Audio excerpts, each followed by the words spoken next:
বাংলাদেশে অর্থের কোনো অপরিপর্যতা নেই। বাংলাদেশের বাজেট হয় প্রতি বছর প্রায় 8 লক্ষ কোটি টাকা।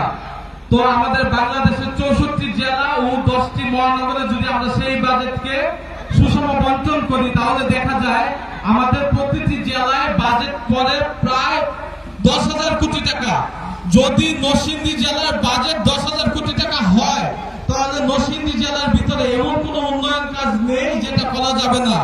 কিন্তু সমস্যা হচ্ছে স্বাধীনতার 54 বছর পর থেকে আজ অব্দি আমরা দেখছি আমাদের বাজেট হয়, সবকিছুই হয়, কিন্তু আমাদের সুষম বন্টন হয় না, আমাদের সুষম ব্যয় হয় না, আমাদের নীতির অভাব, আমাদের নৈতিকতার অভাব। তাই আজকে আমাদের এই অবস্থা, এই অধঃপতন।